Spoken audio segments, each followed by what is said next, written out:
All right, I think we're back up and live again, guys.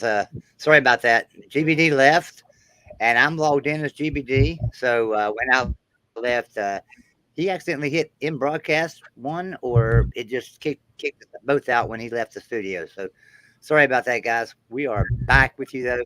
We got Jordan and Tony back. We're still waiting on Jeff, but he'll be here. So we were talking West Virginia announcing JT Daniels as starting quarterback. Keaton Slobus was a 4-star. Tony, I Over thought he Joey was a Foster. 5-star. Over Joey Foster? Yeah. Over Joey Foster. So Keaton Slobus was a 4-star. I was thinking he was a 5-star at USC, and there's Jeff back. I was thinking he was a 5-star when he got recruited to USC, but maybe he was just a 4-star. So JT has won starting positions over Keaton Slobus before. He's won starting position at Georgia. Now he comes to West Virginia, and like GBD says, all the Georgia fans, not USC fans, but all the Georgia fans are saying, he's an average quarterback. He's not that great. What do y'all think? I mean, he's not injury prone. I mean, injuries can happen to anybody, and 2 injuries is not uncommon either. If you think about the life of a quarterback in history, the transfers are what's uncommon. Okay, so he gets injured at USC and then transfers to Georgia. He gets injured there and he transfers to West Virginia. That's the only uncommon thing. I can remember in the past quarterbacks at West Virginia that have gotten injured a couple of times in their career and things. They didn't transfer. That's the key point. There wasn't transfers back then. Nobody transferred. So I think that's the only thing that's different. What are your thoughts on that? There's 2 distinctions about his transfers. First of all, he wasn't like usually what happens is a quarterback loses the job and they transfer down somewhere that they can have the job. When he went from USC to Georgia, so remember when he left USC was pretty on top of the world. I mean, they were coming off the Rose Bowl win. I mean, they were doing this was before everyone knew like USC was, well, a lot of us knew, but the world didn't know USC was on a downward rocket ship. JT Daniels arguably upgraded when he transferred to Georgia, and he won that job. I mean, JT Daniels would be the national champion starting quarterback if he hadn't gotten hurt. So the thing about JT Daniels is he actually did almost an upgrade. Like he lost the job at USC through injury, and then Keaton Slobus beat out Matt Fink, but JT Daniels was out. And then he went to Georgia in kind of an upgrade almost. So he wasn't one of those like cast off garage sale quarterbacks that Pitt keeps taking from USC. Pitt, by the way, has taken 3 garage sale quarterbacks from USC. I don't know if you guys know this.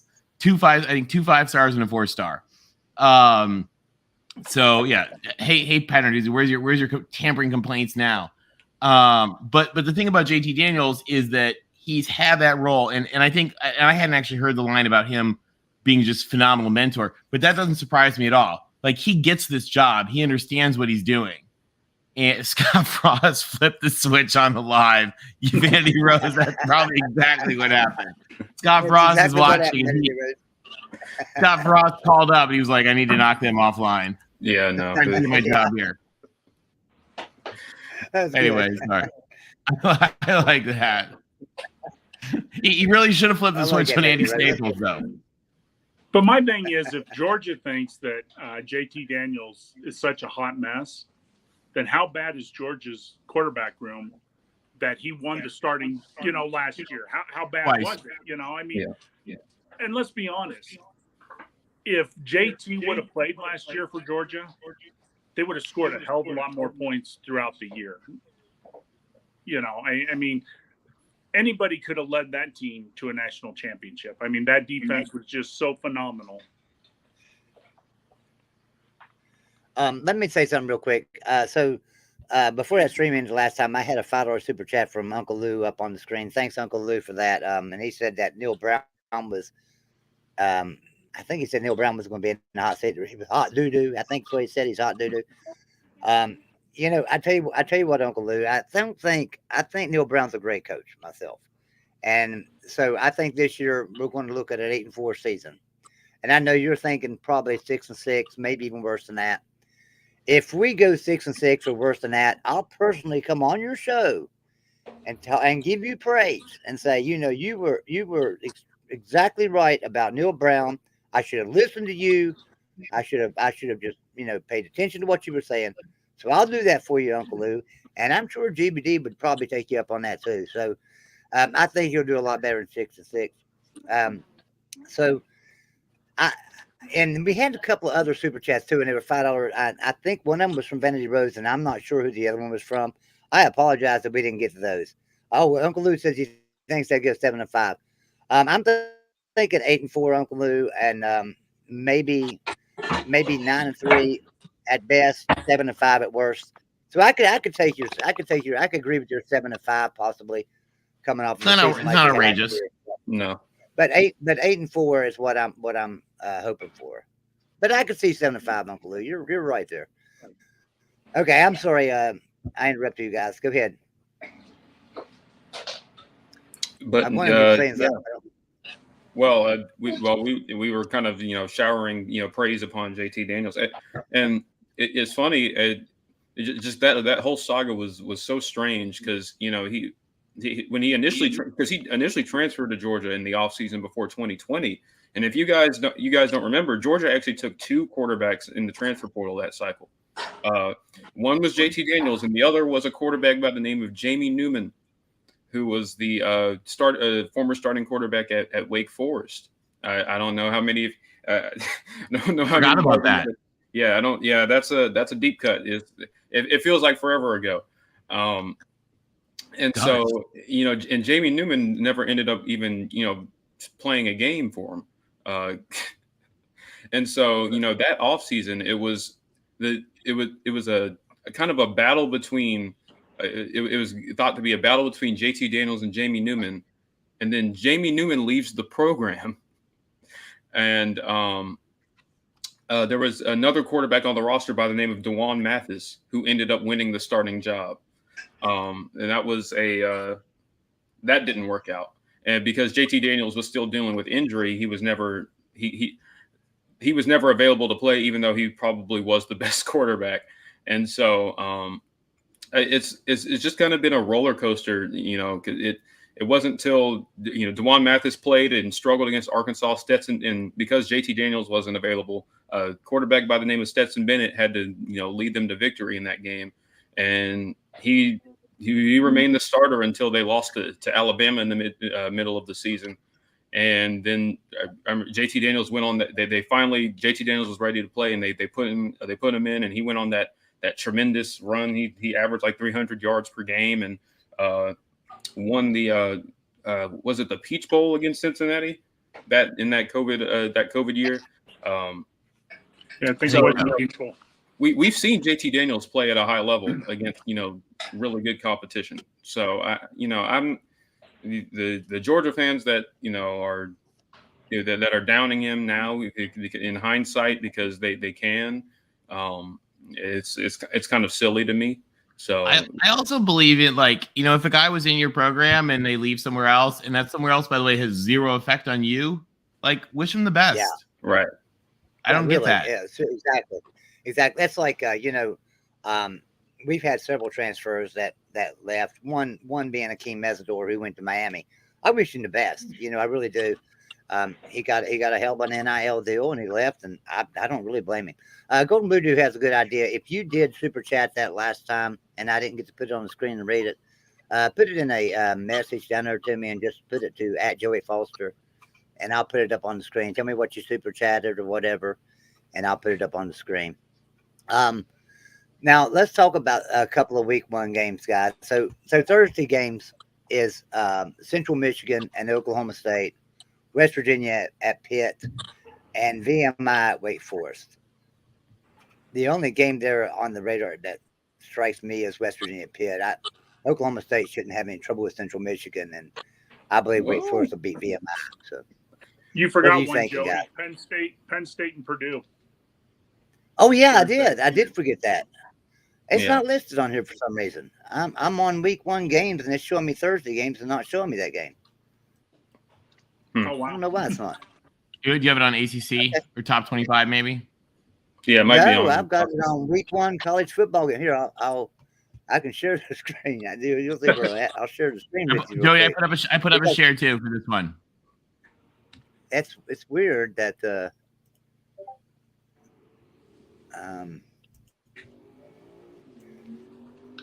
let me go over here and get it now.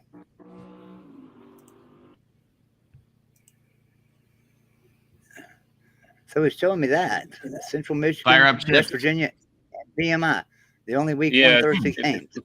It's probably on top. That's weird. Yeah, It's not there. Huh. It's not there at all. That's it. So And Western Michigan goes into Spartan Stadium. That's going to be a good game. Yeah, I was about to say. I was like Joey said that the only interesting. I was like, well, Central Michigan's interesting. They finished pretty strong last year. They beat Wazoo. Yeah, they did. Jim McElwain kind of has those. They have the leading returning rusher coming back, Lou Nichols III at running back. So they're not a pushover as far as G5 teams go. They're kind of trending upward there. So I'm not saying that they're going to go into Stillwater and win, but it could be a little bit of an interesting game. Jeff, I will share the link with you later on. And Tony, want me to put this up real quick? Hey, it's pretty good graphics there. We got a big showdown here. We got a couple little screens to remind us of. But one of the things that I point out, just a little thing that I don't think people remember about is Pitt is now on their third attempt at stealing USC quarterback, which is kind of entertaining. Yeah. So we'll see if this one works out. So Uncle Lou said something up here that about what we were talking about. I'll put that up on the screen. I just happened to see it over in the chat. He says a lot of UGA fans think anybody that transfers away is terrible. They're delusional homers. A lot of UGA fans still won't admit that Justin Fields is any good. Exactly. That's good. That's true. So yeah, he was pretty good. I think. Yeah. So there's no doubt JT Daniels could have won the national championship for Georgia last year, and I could see him that if he had not gotten hurt, he probably could have been invited to New York. Though that's just not Georgia fans though, because Alabama, they were mad when Hurts left, and it's like, you got to let Hurts go. I mean, he's a good quarterback. Why make him sit on the bench his senior year? Let him go to Oklahoma, let him shine. And I rooted for him, and I'd hoped he made it to the championship game against us. I was really rooting for him. And I was impressed. I mean, I loved, and Jeff, I'm sure you've heard the story about Nick Saban sitting down with him and saying, like, all right, let's get you, you're a quarterback. You need to be surrounded by the best players. Where do we get you that you're with the best players? Yeah. Yep. And pushing him to go to Oklahoma. Like, I mean, there's just, I think that says so much, and you don't see that from most coaches, but you see that from Nick Saban. You see that from Dave Aranda with what he did last year, which is, just an amazing thing. And I think that says a lot about the teams and the programs and the people. Like you wish kids the best and, help them get to where they need to go. Exactly. I mean, there's some people who transfer out, like I look at A.G. Hall, who left Alabama to go to Texas, and, he's in trouble there.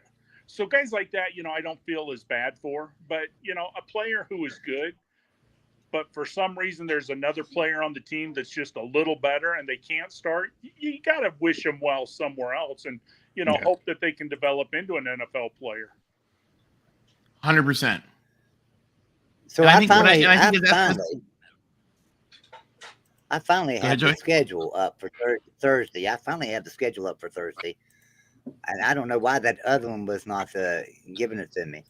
But yeah, through Thursday slate, I'm looking at, there's quite a few games on Thursday. We got the St. Francis at Akron, West Virginia, Pitt, South Carolina State at UCF, LIU at Toledo, Central Michigan, Oklahoma State, Bryant at FIU, Ball State at Tennessee, VMI, Wake Forest, Eastern Illinois, Northern Illinois, Alabama A&M, UAB, Louisiana Tech, Missouri, Penn State, Purdue, New Mexico State, Minnesota, Northern Arizona, Arizona State, Portland State, San Jose State, and Cal Poly, Fresno State.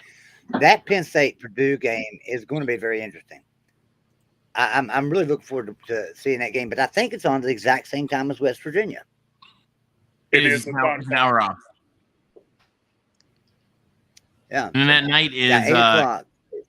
That night is an opportunity for Arizona State to absolutely blow the season before it starts. Yeah. And that might just happen.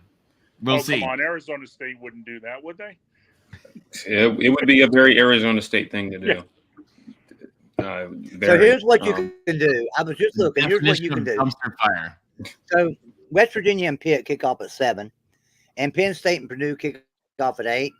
So you can watch the beginning of the West Virginia Pitt game, and West Virginia be winning like 40-0 by 8, and then you can just switch over to Purdue and Pitt State and finish that game. I think the biggest question, though, for the Purdue Penn State game, what Purdue team shows up? Is it the competitive Purdue team who likes to beat, when they're underdogs, or is it the Purdue team that likes to lay an egg on national TV? It could be either one. Yeah. I mean, because they could win the game or they could lose by 40. I mean, with Purdue, you just never know. And the thing, and Penn State should be decent, and they'll be ready. And Penn State has shown in recent, first, the Big Ten has kind of done this thing where Penn State always has, over the last few years anyway, has made a very prominent in-conference game to open the season, and usually lays waste to the other team. I mean, they made Wisconsin look bad, so they may well do the same to Purdue. It's gonna be interesting to see. But the other question is, though, does Penn State just do enough to win, so they don't show everything? Because they got Auburn coming up. What, week 3? Yeah.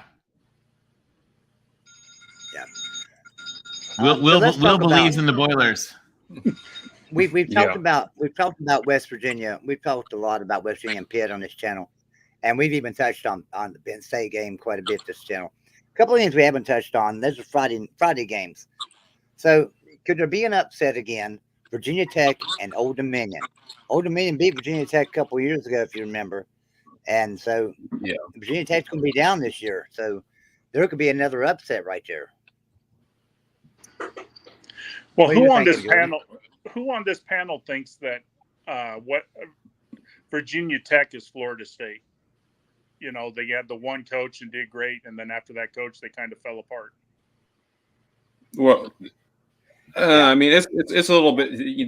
The reasons why they're down are very different, but they do share some similarities in that they've had some really, probably Virginia Tech hasn't reached the heights that Florida State has, but Virginia Tech used to be a really one of the higher in the higher echelon of college football programs under Frank Beamer. They were always consistently winning 10 games at least, and always played good defense, and they had some pretty tremendous skill players, but I don't know. I think Virginia Tech's biggest problem is kind of they've lost a lot of ground in the state really the DMV area in general as far as recruiting is concerned. They've lost a lot of guys to Penn State. They lost a lot of guys to North Carolina, especially in recent years in North Carolina. A lot of big name programs have come in and raided the state for talent, which didn't used to happen. Under Beamer, it used to be airtight. The state of Virginia Virginia Tech would just take whoever they wanted. Especially out of the Roanoke area. Area, because that's the Blacksburg market is Roanoke, and they could walk into any high school and take any player they wanted, and those players are going elsewhere now, and so that is a bad thing. Yeah, and so it's kind of fallen off in recent years, and they're trying to regain ground there. I think Justin Fuente is partially to blame, but I do think Beamer kind of towards the tail end of his tenure there, the recruiting was kind of lackluster, and so and then when Fuente got there, he kept trying to recruit Texas. He really wanted to build a pipeline in Texas for whatever reason, because that's what he recruited when he was at Memphis. And they didn't get any ground there, and they kind of fell out of favor with a lot of local high school coaches, and So they stopped sending their kids there. Penn State would go in and grab them. Even West Virginia would go in there and get guys. North Carolina under Mac Brown has been, tearing up the state of Virginia. So if in order for Virginia Tech to be great again, they have to reestablish those connections. We lost Tony. He hit the wrong button. So anyway, so the people in the chat are wanting to know if I'm going to drop a link to come into the show. Y'all want me to drop a link? Let's get some people in here to let them ask some questions. Mind. Yeah, let them chat. Yeah, let's do that. All right, I'm going to drop a link here. And remember, if you come in, you don't have to be on camera, but you will have to show me who you are backstage. You will have to show me who you are backstage and let me know that, you're a real person. So I'll probably ask you a couple of questions. Tony, what'd you do to yourself, man? I don't know. It just all of a sudden threw me out of StreamYard. And then, I don't know, maybe my internet shorted or something. Sorry about that. Golden Blue. You pissed off Pat Narduzzi and he cut you off. I did. Pat Narduzzi did not like being called out for taking Ricky Town and Max Brown and Keaton Slovis. Yeah. Hey, we got Will joining us here. What do you say, Will? The star. We got a taste of college football yesterday. Now I'm just cannot look forward enough to the backyard brawl in Penn State Purdue. I'm really excited to see those games because I don't know. I think they're both coin flips, honestly. So I'm really excited to see those games. What I'm going to do, rather than bring 4 or 5 people in and all of us talking over each other, I'm just going to bring in 1 or 2 at a time. And I'm going to go ahead and add Robert in here right now. And then we'll rotate you and Robert out to bring in J-Dub here in a little bit. Hey, Robert. All right. Hey. That way we're not all talking over each other. Go ahead, Will. I'm sorry. I didn't mean to interrupt you, buddy. I don't know. I'm really excited to watch the backyard brawl. I know, when I first, if I wasn't talking to you guys, I would probably think, it would be, an easy Pitt win. But I don't know. You guys are making me believe that the Mountaineers can win the game. And also, well, don't let us make you believe that. Don't let us make you believe that. The thing about it is me and Golden Blue Dude both had Pitt winning until they lost Jordan Addison. When they lost Jordan, that was it. I feel like now I'm not like Golden Blue Dude where I think we'll win by double digits. I just think we'll win the game. Yeah. I don't know. It'll be exciting to see because Keaton Slovis, people gave him a pass for how bad USC was. But it'll be interesting to see how good of a quarterback he can raise Pitt to be, and if they can win the Coastal again, because I think they have a chance to win the Coastal. I know Miami fans are saying they're going to win the Coastal for sure, but I feel like they say that every year, and they only won it in 2017. So it'll be fun to see how good he can do at Pitt. Yeah, and I don't know, and I don't know, Purdue down the stretch last year, they looked really good, and I know they're losing a couple of their guys, but I don't know, I'm not sold on Penn State. I mean, I know last year they didn't have their quarterback, but they're also losing Jahad Dotson. So I wonder how good Tyler Clifford can do without Jahan, because he was huge for Penn State. So Franklin, I think Franklin's just a great coach myself. I think he's one of the better coaches. And I know that Penn State fans are unhappy with him, and I don't know why. I really don't. I mean, also, they're stuck with him for a solid 8 years. Mm-hmm. Yeah. And that's really a good thing. That's really a good thing because Franklin's a great coach, I think. Mm-hmm. I think they're just frustrated. I think they're just frustrated about how they did in the COVID year. They have back-to-back bad years. I think if he has another good 9 to 10 win season, I feel like they'll be okay with Franklin. But I think they're still not happy. We gave him this much money in this long term after 2 bad seasons. Shouldn't we give him? Shouldn't we not pay him as much because he didn't do well the last 2 years? I think that's probably what they're thinking. Yeah. But it'll be interesting to see how different the Penn State defense looks with Manny Diaz in charge instead of Brent Pry. Because Brent Pry was an elite. I mean, I would say he was an elite at Penn State. The defenses that they put up. The only reason that they won any games the past 2 years was because of their defense. The offense just wasn't great. I wouldn't expect it to look too different because, they did retain their other defensive coordinator, Anthony Poindexter, who was in a lot of heavy talks for the Virginia job, didn't end up happening. It ended up being Tony Elliott. But I don't know. I think it's going to look pretty much the same. I think they have a lot of talented players in that front seven. I don't expect them to really have too much of a drop off. I think it's going to look pretty much the same. It really just comes down to what the offense does. Sean Clifford coming back, and does he improve at all? And do their skill positions? Do they run the ball better than they did last year? Because that was their run was brutal. I remember. Yeah, it was hard to watch. It was and hey, trust, as someone who watched a lot of bad offense last year, I that was bad. So it was bad. Yeah. But my question is, Penn State, what does Penn State expect? Are they going to be in Nebraska where 9-3 ain't good enough, and then they go and get a coach that can get to 9-3? I mean, where is the ceiling at Penn State? Well, the other thing with Penn State is, like, when we talk about coach, like, they are paying him like $10 million a year for the next 9 years, or 8 or 9 years, no matter what. So, I mean, the thing about when people say, "Oh, Penn State, Franklin hot seat," absolutely not. He's literally going nowhere for the next 7 years. It's at like least. Fisher. You signed him to way too much money, and you can't get rid of him. Well, exactly, and I mean, it is not. They just did 6 months ago. So he is going nowhere. And there is no discussion of the Penn State coach for the foreseeable future, because it would literally be a $50 million buyout. Well, right now it would be an $80 million buyout. I mean, that's the big coaches just signed contracts last year. Yeah, he's going nowhere. Jeff, you're breaking up real bad. Will, anything else, man? I don't know. I mean, for Penn State fans, I think they're thinking 10 wins minimum this year, honestly.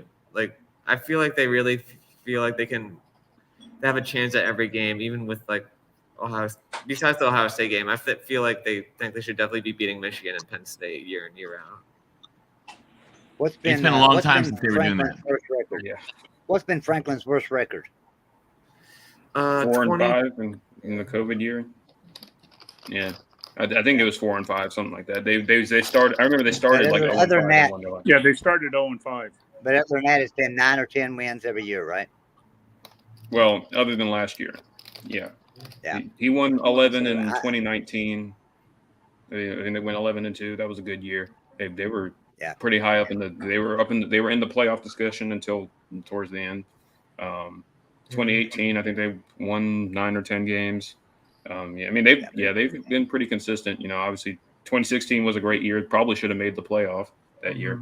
I think so too. I think they'll be fine. They're fine. So I agree with you, Will. 9-10 wins. So all right, Robert, what you got for us, brother? Pretty much. I watched 3 of the games on yesterday. The first game, of course, Nebraska Northwestern. I'm like, ugh. Literally, did you notice the defensive line for Nebraska in the second half? It looked like the Northwestern siphoned the gas out of the defensive line of Nebraska. It's like, literally, the defensive line's pretty much flip-flopped completely. It was I was like, it looks like they got siphoned. Then watching Florida State, which I'm a Florida State fan, I'm like, yes, they look pretty good, but let's see them against actual opponents. Yeah. Well, they had 3 100-yard rushers, which that's impressive to have 3 100-yard rushers. It is. I don't care who you play. Yeah, but it was quite fun hearing most of the kids from the other school, all from pretty much Pennsylvania. I'm like, yeah, but all of them are from Western Pennsylvania. I'm like, where's the Eastern Pennsylvania? It should have been recording in the opposite side of the state too, because there's plenty of good kids on that side of the state too, where I'm from. So it's like, you could have had more access to them, try to get access to them, then you would have had some decent kids. That actually be a pretty decent school. But then also the Hawaii Vanderbilt, I ended up watching a little bit of it and fell asleep. For that. I'm actually excited for the Penn State Purdue game. I'm like, I wonder how Purdue's going to be. Are they going to just lay down and let themselves get run over, or are they going to actually be competitive against Penn State? Oh, they'll be competitive. I think they'll be competitive. If it is, it's going to be one heck of a game. I just think Penn State will pull it out. So that's my thought. But, Robert, I was falling asleep watching Hawaii and Vanderbilt too, man. I was tired. Yeah, and I'm doing all on my laptop. You were tired last night in trivia. That was funny. It's like I said, Hawaii came out. Hawaii came out firing. Hawaii came out firing, and I thought, and after that first drive, it just kind of looked like, oh my gosh, Hawaii could upset Vanderbilt. I was really excited, but then that went away quick. But still, that was a good first drive. I'm gonna bring J-Dub in. I'm gonna bring J-Dub in here with us. I need to rotate one of y'all out though. So, Will, you got anything else for us, man? No, I can pop out. J-Dub can come in. All right, man. I appreciate you stopping in. Of course. Okay, thanks, Will. Will. Appreciate you meeting you. J-Dub, what's going on, buddy? Oh, isn't it delightful to have games to talk about instead of speculation? Yeah. Yes. So nice. Definitely. Although now we get to speculate on next week and what's going to happen. Yes. Yeah. Well, of course, I am the cloud of doom, the dark fog of the dark side of the force that invades these streams. You expect no less from Ames. Yes. And I've got power to kick you. And I've got power to kick you out. Go ahead. When I was in junior high, I set 3 pylons in the United States. One was on the Atlantic coast where North and South Carolina came together. One was in the city of Pittsburgh, and one was on Lake Erie. And I drew an invisible line, and I decided everything north and east of that line is insignificant. That's almost the entire ACC. It's Pitt, Penn State. It was all I heard was Beano Cook on ESPN and Bill Conlon from the Philadelphia Inquirer and Bill Ryan from the Boston Herald. Yakety yakety yak. East Coast, Atlantic Coast, East Coast, Atlantic Coast, and none of these teams could do shit. JW, did Beano Cook ever have a good take? Yeah, outside, never. Outside, tell Fowler I can hear him. They could never beat anybody outside. Wait. In 1988, beginning of the season of 1988, and everybody called him crazy. Beano Cook went public and said, at the end of the season, one team will be undefeated and your national champs, and that team is West Virginia University. Now, they weren't national champs, but they were undefeated and didn't play for the national championship. So that was one prediction. Joey, Beano Cook is the definition of a broken clock is right twice a day. Yeah. And bless his heart because I love him. I established those pylons in about 1980, and four decades later, I've not been proven wrong. Since in that 4 decades since 19. Now wait, you're saying Clemson was insignificant? In those 4 decades, I think there have been 2 national championships that have come out of that gigantic swath of geography in the United States, and it was Penn State. Wait, where were your pylons again? Lake Erie. Lake Erie. ACC didn't matter. The city of Pittsburgh, and the 2 Carolinas where they meet on the Atlantic Ocean. Okay, so Clemson isn't in that region. Okay. Clemson is actually, not Joey, West Virginia's not in that either. I think you guys just skate by. No, I would definitely include West Virginia in that. Oh, all right. JW, I was giving you an out. I was giving you a geographic. People flapping their jaws about West Virginia, and I'm waiting to see West Virginia do something one time, and I have not seen them do that. One year in my 56 years, I've seen West Virginia be an important player at the end of the year. One time in 56 years. When was that? 1988? So you don't remember? You don't remember 1993? You don't remember 1993? I remember Major Harris. Okay, in 1993, we were number 1 in the coaches poll, number 3 in the AP poll, and the AP poll was what really mattered. And so Nebraska and Florida State got to play for national championship. West Virginia got left out. The AP poll, that's the poll West Virginia has finished in the top 10 in the final AP poll twice in the 86 years at the poll. Well, 85. This will be the 86. In the 85 years of its existence, West Virginia has 2 final AP poll top 10 appearances. 2. Okay, but how many?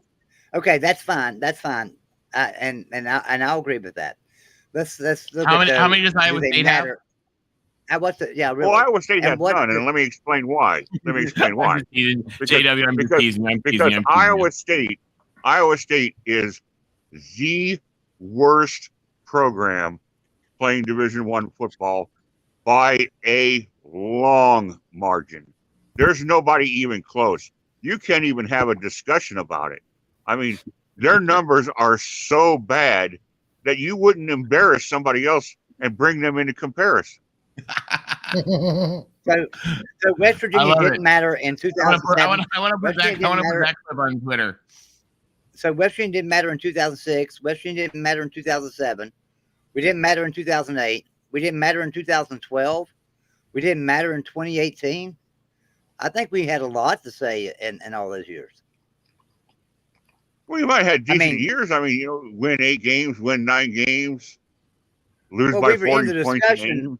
We were in the discussion of the national championship discussion throughout 10 weeks of every one of those seasons. Just because we lose a game.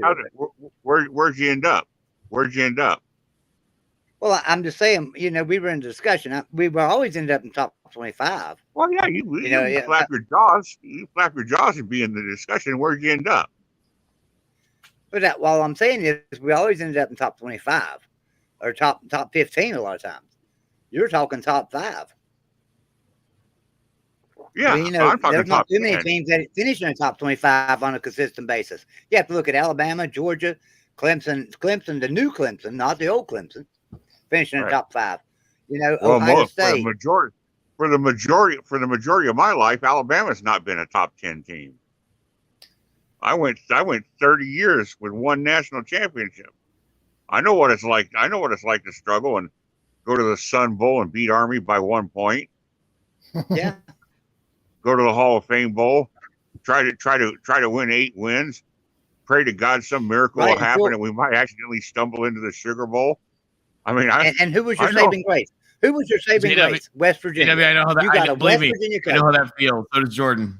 Yeah. Do you know what it's like to get blown out by Mike Leach in the Micron PC Computers.com bowl, like 55-20? I remember getting yeah. Do you remember JW? Do you know what it's like to come out like Attack of the Spider Woman against Alabama and then give up 55 points or whatever that was? I would give anything. I would give anything in the world. I would give anything in the world to reverse roles with Jordan Bowman right now, and us get blown out in the Orange Bowl 70-33. Yeah. I would give anything in the world to switch that up to have all the national championships that Clemson has right now. I'd do it in a second. Yeah, well, yeah, I wouldn't do anything different if you could guarantee that either. Yeah, but yeah. In the moment, I recognize that Alabama is spoiled right now under Saban. I recognize that, but but Jeff Grimm and I are of the generation we remember when this wasn't going on. Yeah. And now that leaves some people to think that Alabama disappeared, that they were 3-9. That wasn't happening. But what was happening was they were finishing 13, 15, 16 in the nation. And for the Alabama fan base, that's just as bad as finishing number 40. Because I look at things in cycles. Most of the Crimson Tide fans I know, if they're not playing for the national championship, they better be the team you had to beat to win it. Otherwise, it wasn't a successful season. I look at things in cycles, and I look at if I go back to 1984, I believe it was, West Virginia beat number 3 Oklahoma in the Cotton Bowl. And then we go on to 1988 when we were undefeated, up to 1993 when we were undefeated. So that was a cycle. And then we took a vacation from the big time polls until the 2005 season. And we was good 2005, 6, 7, 8, 9, 10, 11, 12. and now we've taken a hiatus again. And I believe we'll be back. I really believe Neil Brown's the coach to get us back up there. And so this year, I'm not saying we're going undefeated by any means, but I think this year could be 8-4, and I think next year could be a 10 or 11 win season. And then I think the following year could possibly be a run for the playoffs. So, I think West Virginia will be back. I don't do it myself, but I have some friends who are some diehard pheasant hunters here in Iowa. And I'm going to have to get some of their recipes to see if you can put crow in place of the pheasant. Because Dana Holgerson is having a wonderful time in Houston after he won. He's doing it on somebody else's recruits. And he absolutely, West Virginia absolutely screwed their own pooch, getting rid of him and bringing this clown in who hasn't done anything in Dana's absence. So what did Dana inherit down there? He inherited somebody else's recruits. What did he do at West Virginia in 2012? When he came, I love when people just like say the word Dana Holgerson to West Virginia people. It's like the best. Like they lose their mind. Button. Their skull explodes. Well, now here's why though. Damn it! Now listen to me. In 2012, he came into a program of Bill Stewart's, who was an excellent recruiter, from Rich Rodriguez, who was an excellent recruiter, and so then he comes in and he destroys our program. He don't recruit outside the top 50. He goes in the 50s every friggin' year in recruiting. It's horrible. He's a terrible recruiter, and he's done the same thing in Houston. He goes down there and he gets somebody else's recruits, and he's doing really good with them, just like he did at West Virginia. Give him a year or two. He will fall apart. I promise you. You'll see. Dana Holgerson's not the shit you think he is. Hey, Joey, I heard Dana Holgerson isn't actually the child of the devil. Is that true? Oh, God. Well, the thing about it is listen, he's a great offensive coordinator. Don't get me wrong. He's a great offensive coordinator. Say the word Rich Rod to any Michigan fan, and you'll get the same thing. Yeah. Yeah, exactly. Exactly. Or you talk about Harbaugh right now with Michigan, same thing. Yeah. Rich Rod fit in really well in West Virginia because he was a former West Virginia player. He knew the culture already. He came in, and that Michigan culture is a lot different than West Virginia culture. That's a huge difference there. So then he goes to Michigan like a dummy, and he could have been your coach, J-Dub. So I don't want to hear that crap. You could have had Rich Rod very easily. Let me explain what happened. Better at Alabama. He would have done better at Alabama. Yeah, because the culture is pretty similar. You're absolutely right. You're absolutely right that Rich Rod could have ended up in Tuscaloosa. But what happened is the Lord God in his mercy looked down from the heavens and said, there's been enough of this fooling around crap with USC winning titles and Miami and Ohio State taking a couple of titles. It's time for me to restore some order. St. Nick, get in there. Well, and also they said they had Price and they had Shula. We can't give them Rich Rod also. Yeah, right. 3 in a row. We had already endured Mike DeBose. What more punishment could we take? But I will tell you one of the problems I have with college football right now, and Tony can attest to this, and Jordan, you're not there yet, but everybody complains at Alabama. Well, you didn't win by 20, you didn't win by 30. Like J-Dub said, they didn't live through the areas we lived in. A 1-point win is just as good as a 40-point win. You're when damn you have right. a damn year. You can't beat everybody by 30 and 40. Hey, I'll take a 1-point win against Auburn or Tennessee any day of the week. You betcha. And last year we heard about a team like especially a team like Auburn and Tennessee, where you literally have a century of like feuding battle. I mean, that it's the same thing. I mean, I wouldn't dare say USC Stanford is like Alabama, Tennessee, but like you have literally like institutional identity tied up in these games. And you know what? A win is a win. Right. And last year there was a lot of grief about how we struggled against LSU We struggled for 3 quarters against Tennessee. Arkansas didn't get put away until late. And I kept trying to say on these streams, who won the game? Mm-hmm. Look what happened at Auburn. Who won the game? You know what that meant? It meant what you had was an Alabama team that was battle tested. Mm-hmm. They And knew what it was how like. did that do when they faced adversity against Georgia in the national championship? Did that work out for them? No, it didn't work out for them. And They won. What infuriates me? I'm sorry, I meant the SEC championship. The SEC championship. Sorry. Yeah. Sorry, I misspoke. You're right. It just infuriates me. That was my bad. It just infuriates me that you I'm gonna cannot put this say to comment up Georgia fan about the Mechie and Williams. Jameis, injuries without them thinking you're making an excuse.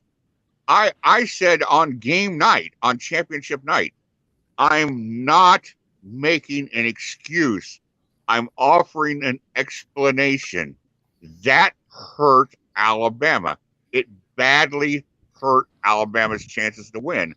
How you cannot agree with that statement is beyond me. How can you not say those two guys who lit up Georgia and Atlanta 3 weeks earlier, suddenly they're gone. Your top 3 secondary players are gone. And how that has no impact on the game, that saying those 5 missing pieces are an excuse. It's not an excuse. Bama still should have won the game. If Bama turns those first 3 opening drives into touchdowns instead of field goals, they win the national championship by 2 touchdowns. But what I am saying is, if you think it's 33-18 with Bama's starting secondary in place and Jameis and Mechie healthy for the whole game, if you still think it's 33-18 Georgia, I got a bridge to tell you. Georgia might still win, but it ain't 33-18. Oh, come But on! I know about excuses. I get tired of excuses from Alabama fans on that shit. And you know what? I watched an interview just this morning on the SEC network of Nick Saban, and he said we can't have excuses. We can't have those excuses. It's the next man up. Bottom line, and we would have lost to Georgia. He said this, not me. We would have lost to Georgia anyway. They were the better team. I want to point out on this comment right here. Holgorsen at Houston is 4 wins, 3 wins, and last year 12. Doesn't seem to be winning with somebody else's recruits. Well, that's where you're wrong. It takes 4 years to get your recruits in place. Yes. And so Holgorsen, 4 wins his first year. Well, that's because he didn't get the recruits. 3 wins his second year. That was a COVID year. And now 12 years last year, that was with the recruits that he had when he got there. So, this year, still the same recruits, he'll do good. And then after that, watch him fall apart. That's as blind a statement as saying that I was just making it. 12, they will be lucky. They will be lucky when they come in the Big 12 to win 4 freaking games. Mark my word. Dana Holgorsen could win the national championship, and West Virginia fans would have a reason why he was not at all responsible. Yeah, he wouldn't win the national championship. I'm not worried about that. Okay, so listen, I'm gonna go off for just a second. J-Dub, will you give us a word from our sponsors, please? I'd appreciate it. Yes, today's exciting action has been brought to you in part by Crustacean Cola. Enjoy the great taste of lobster and crab year-round. Crustacean Cola. Pick up a 6-pack today. And by Refreshing Ice Gravy. Why limit yourself to Thanksgiving? Now you can have gravy throughout the year. Also available in chicken and pork. And by Popperific Popcorn. Pop a party in your pan with Popperific Popcorn. It's the perfect party time popper.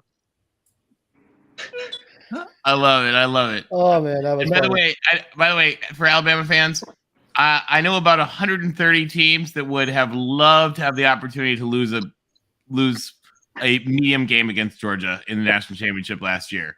Yeah, but Tony, I bet you Jeff would agree with me. It's not last year.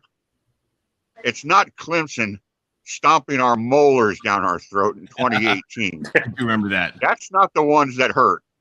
The one we want blood for is 2016. Yeah. I want blood for 2016. I want Mike Renfro on a cross. Yeah. Oh God. That's funny. I want Deshaun Watson swinging from a rope made of barbed wire. Yeah, so you might get that. You might get that one. Yeah, depending on how this whole thing plays. You might. It's not 18 and 21 that bother me. It's 16. That's the blood I still taste. Yeah, That's that one so we should have funny. won. That And one I'll tell you got one away thing from us. about the injuries in the championship game. I look at it like this. I don't use that as an excuse, because then I got to allow Texas to use the excuse that they won the 2009 if Colt McCoy didn't get hurt. I mean, See, when Texas fans say that, I don't see that as Texas fans making an excuse. I see that as them saying that was a huge factor in the outcome of the game, to which I completely agree. I don't see that as an excuse. They're pointing out a huge factor. You know, if Trevor Lawrence and Travis Etienne are not playing for Clemson, Clemson is not the same team. That would be a huge factor, not an excuse. It would be a deciding element, probably deciding element in the game. Yeah. You know, 18 and 21, Alabama got beat by better teams. That's what happened.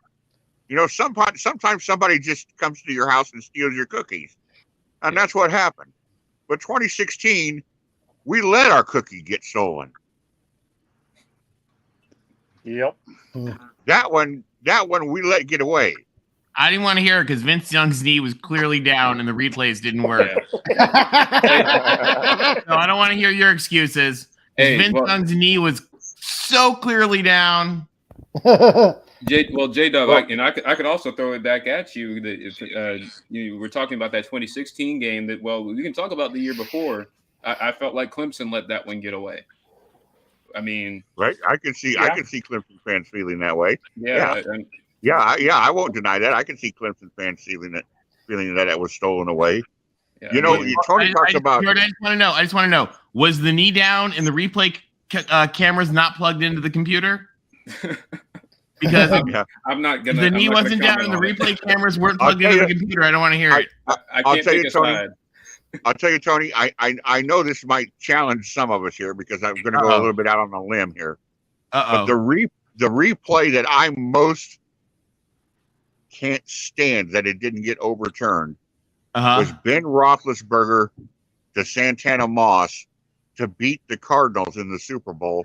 I swear to God, he did not get his second foot down. So I come from half of my family is from Pittsburgh. Oh God. Pittsburgh, and we're gonna wash your mouth out with soap for saying that about the Stillers. They're Stiller. Okay? They're Stiller. We're gonna wash your mouth fans. out. We're gonna wash your mouth out with soap for downtown and fill the flowers for saying that about the Stillers. Okay. The Stillers. Yeah. Okay. That is exactly how Pennsylvanians speak. That is how we speak on the West. I'm gonna summon. There's somewhere inside of me, even though I grew up in Michigan and have never lived and have only lived in Philly as far as Pennsylvania, I'm going to summon some inner Yinzer for that one. Are you gonna have a couple? Robert, hold on a second. Have a couple of Yinglings. Hold on. You have a couple of Yinglings with your lunch. Robert, I need to rotate you out and let get some Iron City. Get some Iron City beer. Yeah. When I went out to Pittsburgh for my buddy's wedding about 10 years ago, I have to say, and I don't mean this in any kind of denigrating way. I mean it as it was just a general observation. I kept hearing people kept saying that there is like a Pittsburgh dialect, a Pittsburgh accent that exists only within like 100 miles of Pittsburgh. Oh, like 30. Like 30. Yeah, it's just like you have to live right there in the valley, you know. Downtown. And I'm like, And I'm like, okay, look, I've traveled widely. I've heard all sorts of accents, whatever. And my God, they were right. I mean, I know downtown, the Field of Flowers, get you some Iron City beer. I can't do it quite right. My aunt was the best Ginzer of all. When I came back to Iowa, I told all my friends about it, and they said, "Well, how does it sound?" And I couldn't replicate it. Can't replicate it. I said, "I don't know." I said, "I just know that they call the Steelers the Stillers." And the Pirates are the Buccos. Yeah. And everything was you wash your car down by the creek. Everything was just like slightly tweaked. I mean, I enjoyed myself. I enjoyed myself in Pittsburgh. We were there for an entire week. I was out there for a week, and I enjoyed it. I got to go by I got to go by, I think is it Wick Park? There's a park where they have a life-size statue of Mr. Rogers, Fred Rogers. Okay. And on his birthday, there's like some mysterious group like the Edgar Allan Poe group in Baltimore.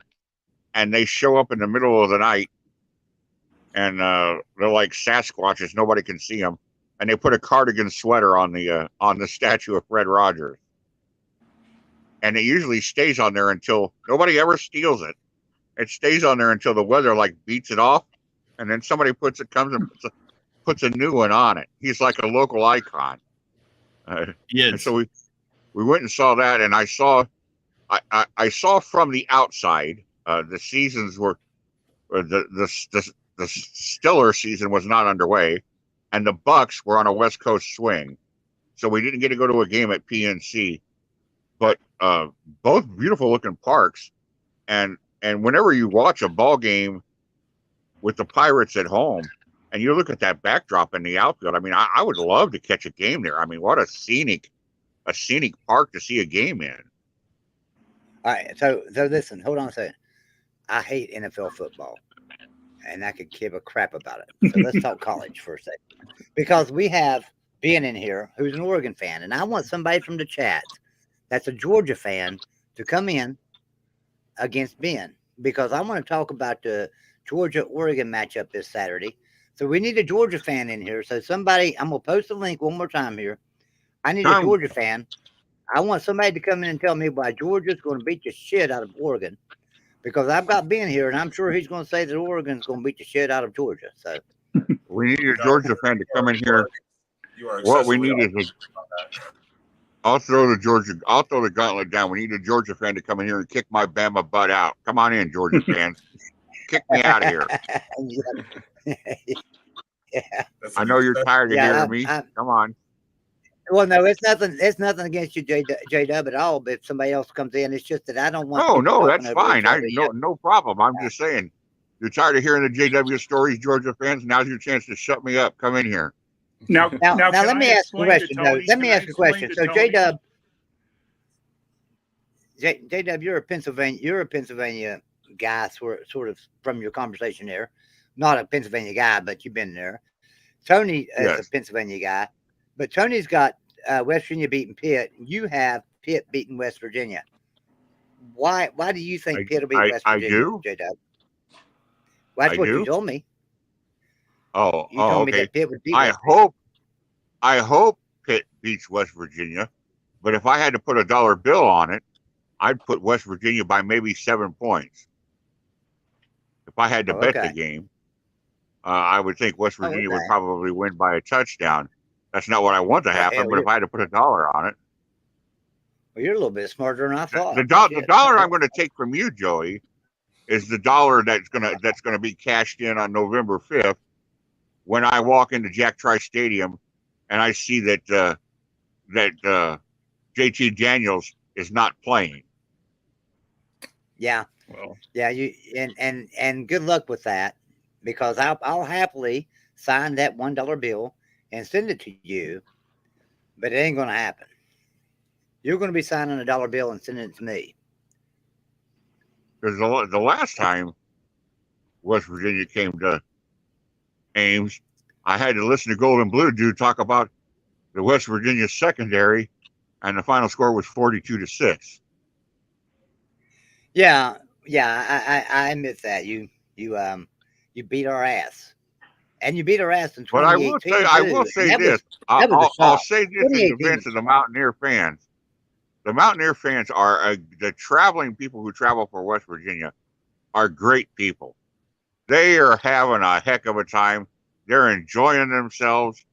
They're having fun, and there are nothing like the Oklahoma fans. I mean, it's a complete night and day difference. Nobody can stand the Oklahoma fans. Don't want to be anywhere around them.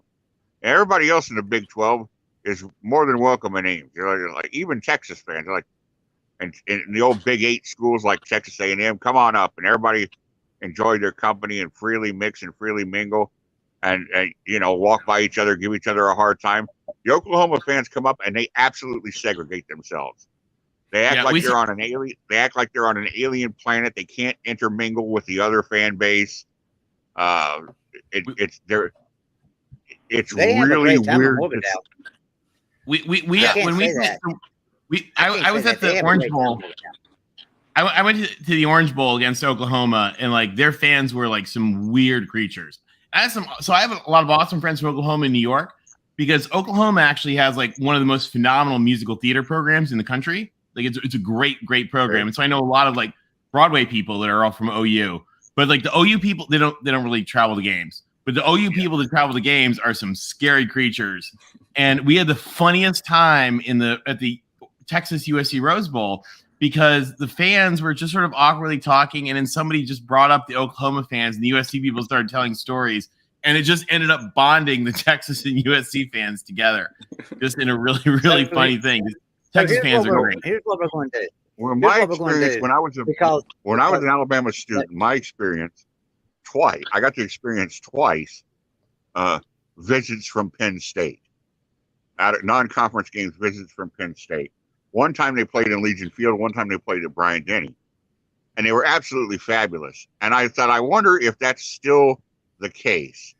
And all these years later, last year, number 2 Penn State goes to Iowa, and I'm at Kinnick Stadium, and I made sure I got there a little bit early because I wanted to mingle a little bit with some Penn State fans before I walked in. And the Penn State fans, and I have no love for Penn State. I mean, it has nothing to do with any of their history, nothing.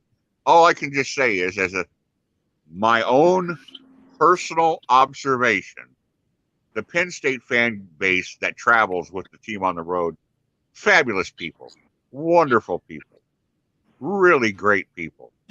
And like when we would go on the road, I would try to emulate that. I would like, man, let's don't be the jackass Alabama fans. Let's try to spread a good reputation and be pleasant with everybody, and wish them well, and it's just a game, and let's hang out, and hey, have a beer, or come over and get some of these wings, and try to emulate that, because the Penn State people were just absolutely fabulous. Iowa fans were like, this is great. We have absolutely no Georgia fan that's got guts enough to come in here. So I'm gonna use some power here and say, J-Dub, you're now a Georgia fan. Jeff, you're now a Georgia fan because y'all are SEC guys.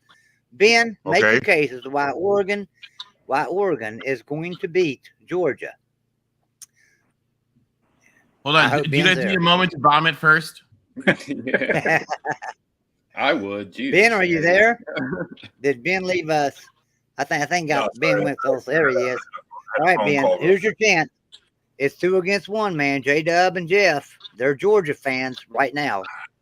And they're going to tell you why Georgia's going to beat Oregon. So give us your best shot, man. All right, tell me why is Georgia going to beat the hell out of the Ducks? Coaching. That was simple. Coaching. I mean, I think it does come down to coaching. I mean, you got a first-year coach. It's going to take him a little while. The first game against, the defending national champs, with Georgia losing that defense to the NFL, they've got something to prove. So I don't think Georgia blows you out by any means, but I do think that Georgia, they got the players, they got, the coaching. I think it's a 7 to 10 point game. And I think Georgia playing in Atlanta, it'll be the first. Georgia playing in Atlanta, it'll be the first time they're in front of their fans since they won the Natty. And crucially for Georgia, they're playing in Atlanta against the team that is not Alabama, who they can't beat in Atlanta. So they're gonna look to make a point. And I just think that the advantage Georgia has over Oregon could likely come down to every position. Their player is probably a half step faster. You saw that against Michigan. They were just a half step faster. And that half step, as the game goes along, will slowly kill you. No, all right, fair points. Ben? Fair point. Yeah, no, very fair points.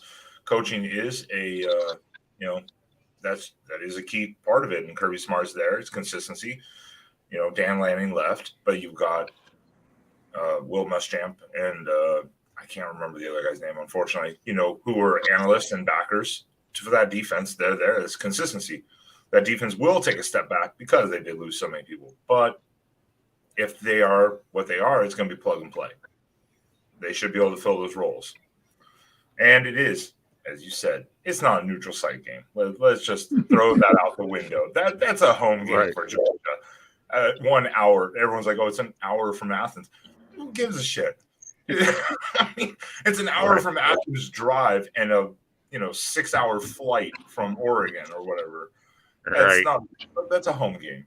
So taking that into account, you also have Lanning, who has some good coaches under him. He handpicked them. Josh Lepoy is a good defensive mind. With Dan J-Dub might disagree with that. Okay. And Jeff might disagree with that. Together, the two of them should be solid. You don't really know what you're getting out of Dillingham. You know the systems that he comes from, but it's never been his offense. So he's tweaking things. The spring game, you saw a lot of maybe what you thought of Florida State. He has consistency with Bo Nix, and we don't even know if Bo Nix is going to start or play the whole game. Lanning has kept everything very hush-hush, closed practices. He hasn't released a depth chart. So in the realistic mind, yes, we're not going to win the game. I'm not expecting to win the game. If we do, like last year with Ohio State, that would be amazing.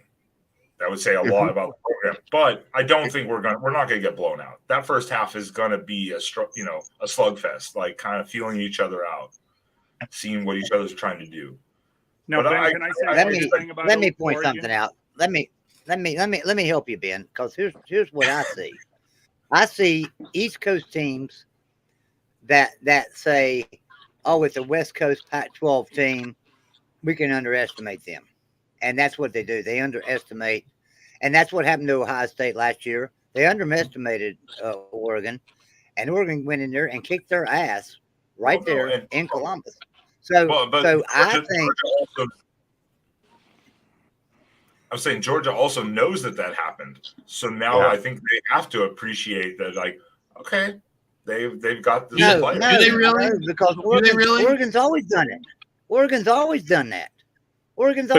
Think about it. Think about this, Ben.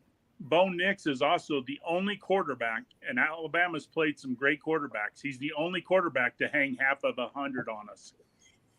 So, I mean, Bo Nix is not a bad quarterback. He was at Auburn, which was a bad school. So now that he's in Oregon, he could keep him in the game. Yeah, he's just never been consistent. You and I are the only two who believe in Bo Nix. No, I believe in the staff. Good. If the staff says Bo Nix is the best option, which by the spring game, he was by far the best quarterback. So I'm going to trust the staff. And I think it will be a close game. I see us losing by 7 to 10, but we're not getting blown out by 17 and a half plus points. That's not going to happen. No, I don't think so either. I don't think so. I also think it makes a big difference. Bo Nix is not afraid of Georgia. No. Right. I mean, there's a lot of teams. There's a lot of times in a game like that, a team, not Oregon, but a team like Oregon might come in and be intimidated, or the new quarterback, first time starting. Bo Nix is not intimidated by anybody. No.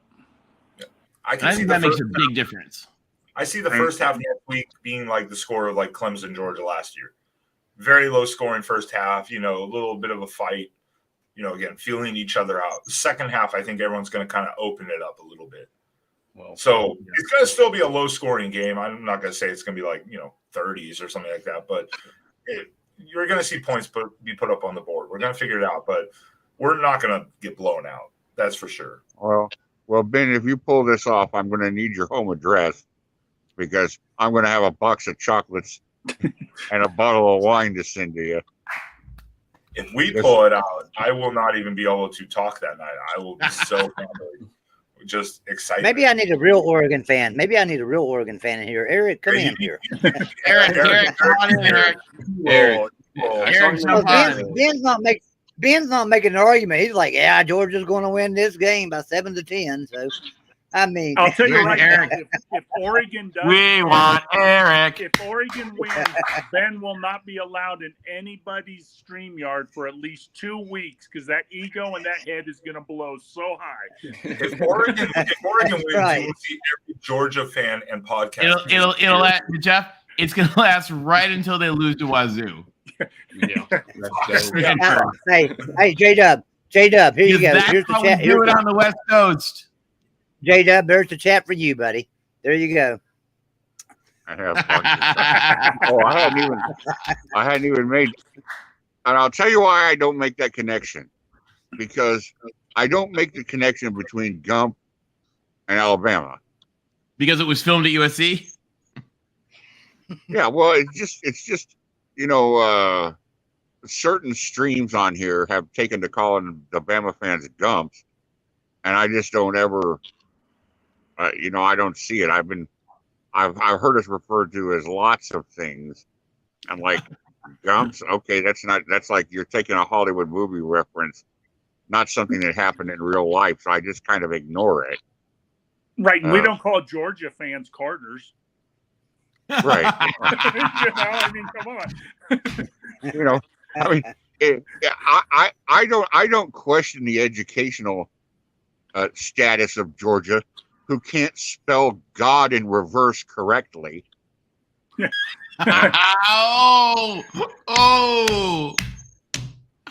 I knew I liked you, JW. You know something that I didn't do, and I need. I used to. The Boeing and Microsoft people in Seattle can't do that either. I was friends with two girls that were from Georgia, that were Bama students when I was there, and when I first got there, they had a dorm room, and we had a couple of classes, and I got to be good friends with them. And one of them was like from Moultrie, Georgia, and the other one was from they were both from Southern Georgia, but they were Georgia fans. They were just attending the University of Alabama. And I used to tease them all the time because they had real strong Georgia accents, and they were talking all the time about how I would say words funny, like I'd say pop instead of soda, or I'd say cart instead of buggy, or something like that. And I said, "Well, say Almighty God? Say God," and they say God. And now I'd say, now take God and say it backwards. Now, I can agree with that, JW. How does God become dog? All right, we hold on, boys. So, we got some ducks here. We got a duck. We got a duck. Yeah, we got a duck. Yep. All right, Eric, why is Oregon going to upset Georgia? Is J-Dub done? Yeah, he can shut up. I got the mute button, so go ahead. I didn't know if we were selling the cart and buggy thing or whatever. Why will they? Is that the question? Why and how? Hold on, really quick. Does anybody else feel like we're at the moment of A Few Good Men, right before Tom Cruise kicked their ass? Eric, if you got to think about this, Eric, I'm gonna kick your ass out of this stream right now. So don't think about it. Tell me why. I'm not. We outscore them offensively. That's going to be key. We need to come out and score quick. Actually, we might even give them the ball initially if we won the toss, because I don't think we're too afraid of Georgia's offense. I mean, the tight ends are scary. So you're just quoting last night's game because Hawaii scored first and looked like they was going to dominate the game, and then what happened? No, this has nothing to do with this game. That has nothing to do with your argument is. That's what your argument is. We're going to score early. You said give them the ball first, not let them score first. I said we need to score more than Georgia. Obviously, that's how you win any game. Yeah. But I think that's the reasonable route. My gosh, no wonder why Washington takes different recruits. No wonder why do I have any? Wait a minute. Do I have any trash talking Oregon fans? Do I have anybody from Oregon? What are you talking about? Oregon wins like 35-28. 35-28, just like in Columbus.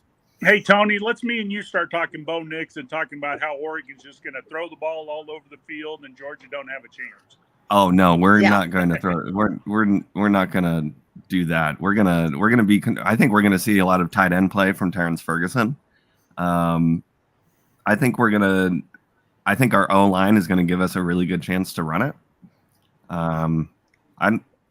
Of course, I'm nervous about this game, but I'm not as nervous as you guys think. Well, Eric, let me ask you: of the two offenses and the two defenses, in your opinion, which of those four units is the strongest in the game, and which of those four units is the weakest in this game?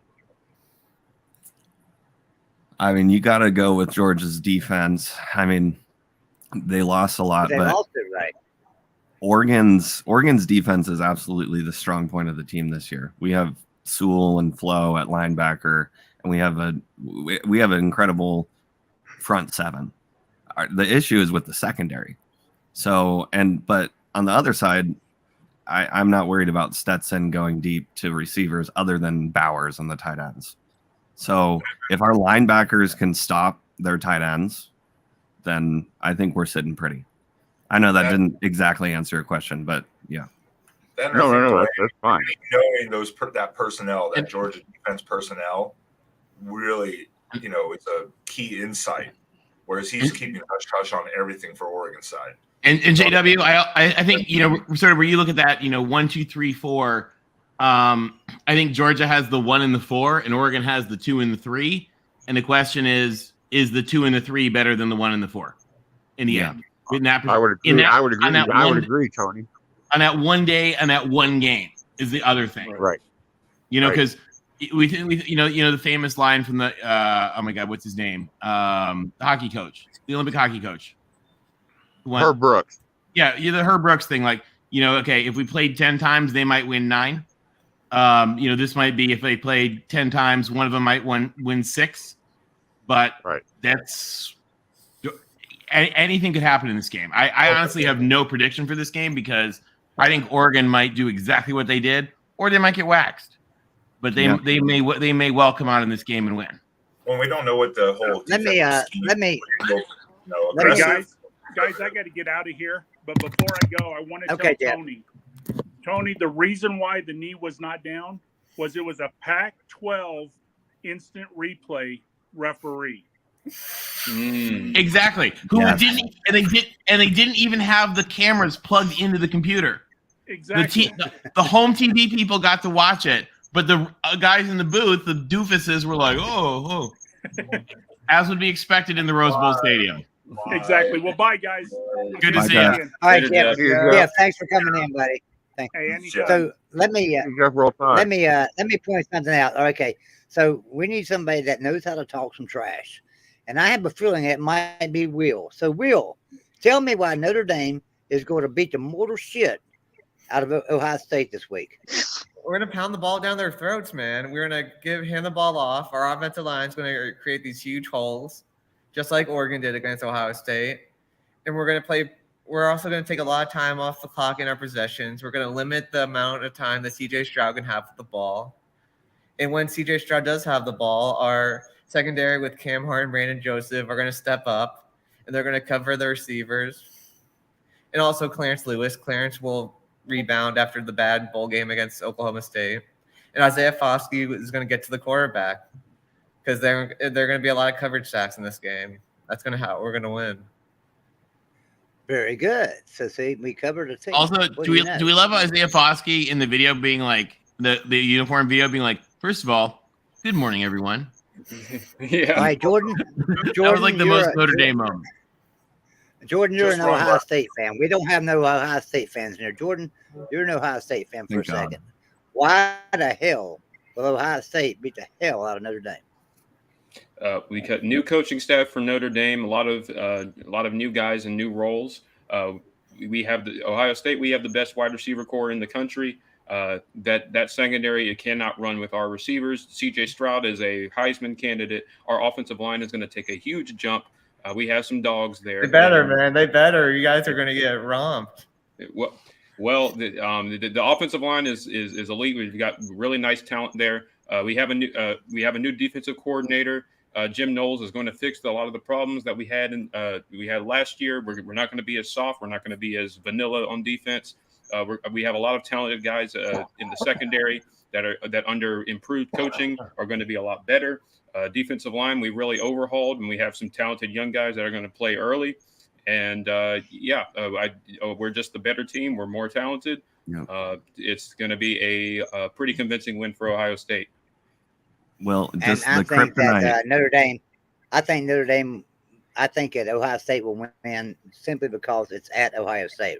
Am I right? It's at Ohio State. I didn't even mention that. You're not winning in the shoe. This is not Oregon 2.0. Ryan Day is a man on a mission. He's learned. He's revamped this coaching staff, and he's learned from the mistakes that he made last year. He is going to be on a tear. We are winning the national championship. The one other thing when we think about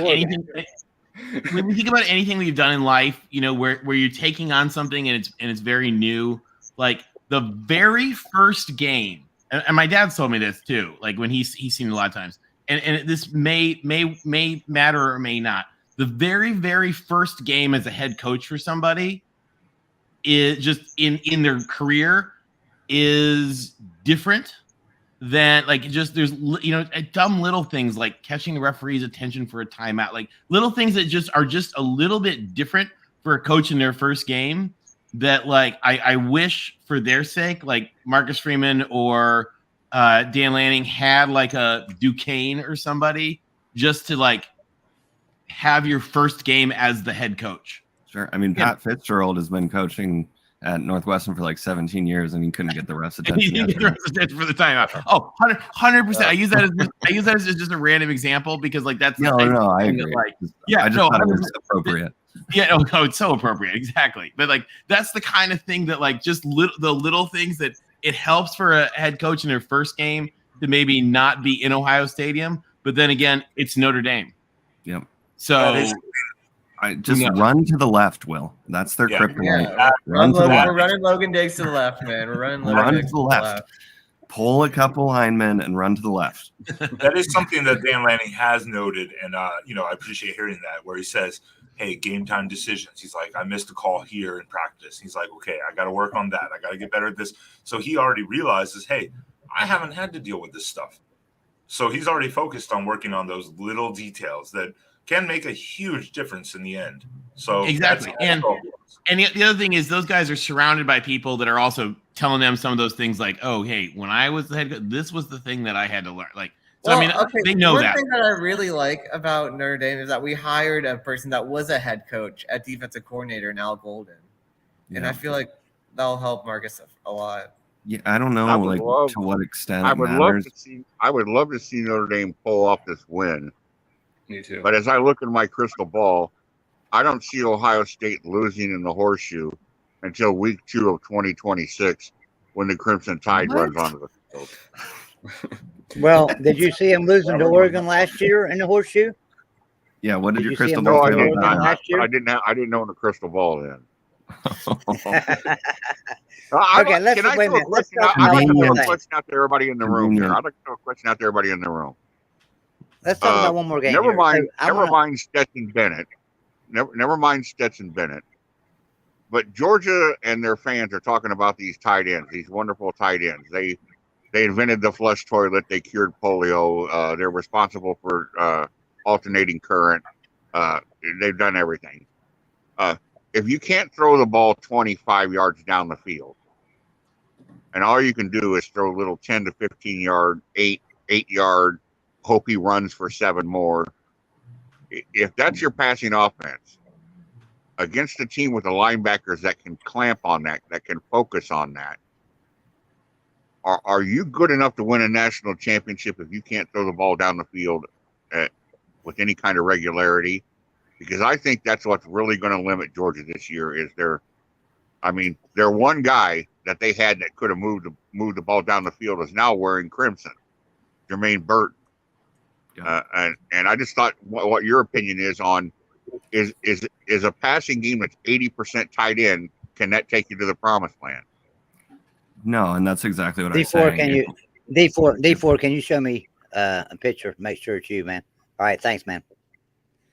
Just if we assign, I have notes written down because I'm doing a preview of this game with D4 tomorrow. But yeah, one thing I have written down is if we get our assignment on Bowers right, I think we're okay, and we have the guys to cover him. And then you bring Rush on Stetson, who's not a great quarterback. He's a good quarterback. I think we cover that intermediate pass game, which I think is really all that they've got. I want to talk about one more game too. Well, actually, I want to talk about a few, but let's talk about Utah and Florida.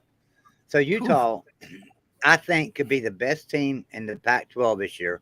Probably going to win the Pac-12, and they got to go to the swamp. What do you see, Jordan? Utah's going 12-0. If you guys tune in to college football all across America, you would already know that Utah is going 12-0. So to check, go back and I don't know. I can't remember what episode exactly we did Utah. D4 might know, but Utah is definitely going 12-0. So they are winning. You said definitely. Oh, that is such a cute ACC view that does not understand how life works on the West Coast. Yeah. They will not go undefeated. If you haven't been watching AAA, you won't get it. You won't get it. I've been watching Pac-12 for a long time. Tony, I get why they're not going to go undefeated. Who do you think they lose to, Tony? Who do you think they lose to? Oh, put them in a bingo ball and pick one. Because that's how the conference works. It's true.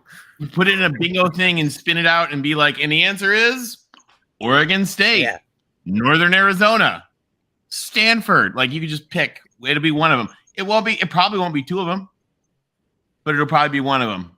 On a rainy night in Corvallis, or a sparkly night in LA, or a empty ass Rose Bowl with 15,000 fans there. Who knows what it'll be, but it'll be something. I think we're gonna whoop their ass in Austin. We're fucking bloodthirsty. You guys are real bloodthirsty from last year too. Finally, Eric's trash talking. That game, I show no mercy, man. Captain Insano, poke him in the eyes. I don't care. Like, get him. Like, we will. If there's no. We could. The rest of the season aside, like Utah is the enemy. Like they must die. So you can talk trash and be real confident against Utah, but you can't be against Georgia. I said we're going to win against Georgia. this year. No, Georgia's not the enemy. No way. No. Yeah, I mean, but there's an emotional element too. Like we want to beat Georgia, but we have to beat Utah. That's different. Like I'm way more fired up for the Utah game. Like right now, my cortisol is through the roof just talking about it. I'm angry. Ben, I hate to beat the bearer of bad news to you and pass this to you, Ben, but Utah is going to beat your ass. So, what do you say? The fuck if they Gentlemen, I am going to have to depart. I wish you all thoroughly enjoyed the conversation. I wish you all good health and happiness. And hey, we're underway. Thank God our seasons are finally underway. Yeah, really. We are live. Thank you, All right, J-Dub. Thank you. take Thank care. you for coming Right, in, God buddy. bless. Bye. Later, Appreciate J-Dub. your support. All right, Ben. So what was you saying? No, the hell if they are. Last year, yes, Utah is a great team. Utah has consistent coaching. Utah figures stuff out. But we have a new staff. And the hell if they're going into Autzen and defeating us, because it'll be late in the season. We're going to figure stuff out if we have some struggles. We're going to adjust. And we have now new defensive coaching, especially that Pac-12 game. Mario was so distracted with the lure of Miami that he basically just said, screw it at that point. Let's just do the same thing and hope it turns out better. Kind of, yeah. That seems exactly what that game was. I mean, we scored, 3 more points that game? It was exactly the same. It was like 38-7, then 30. It was just the only entertaining part was just watching. That was it. Let me get to our newest guest. D4. D4, what do you think, man? Well, when I first came in here, I was wondering to myself, what in the village people was going on with this panel. And I just wanted to be the Indian guy, but yeah, just kidding. In that game, the Utah-Florida game. Yeah, I think Utah takes it. I think Florida's got too many question marks, and I believe that AR-15 is not the quarterback that they thought he was going to be. He's a runner and a cannon for an arm, but I don't think he has the accuracy. And I think the Utah defensive line is going to feast on Florida's offensive line. Okay, now for all you Florida fans that are taking offense to that, D4 also thinks Texas is going to beat Alabama. Tell us. I did not say that. I did not say that. I did not. Doesn't Alabama only have one win against Texas? That is true. We're 7-1-1. Yeah. Yeah. Wouldn't it be great though to be 8-1-1? I think it would just be awesome because Texas is haughty enough that all the SEC, Texas would be like, was this supposed to be hard? Right. It would be phenomenal if you think about it within the first 2 weeks to take down Georgia, Florida, and Alabama. Like the 3 of them lose. That would be... We were trashing on Oklahoma fans and how trashy they are. I'll tell you what would be great. Now, honestly, this is what would be great. It was still a. By the way, it wasn't until USC played Oklahoma that I knew that an F-350 was actually a thing. What? I'd never even seen one until we played Oklahoma, and they were trying to parallel park that crap on South Beach. Damn. Which, by the way, they don't fit on Collins Avenue. It would fill a hole in Brian Harson's coffin if Auburn was to lose to Mercer this week. I mean, because I don't think Brian Harsin has a chance of making it through the season myself. Not after they lost their AD. Imagine if after that AD left. So imagine if they was to lose to Mercer.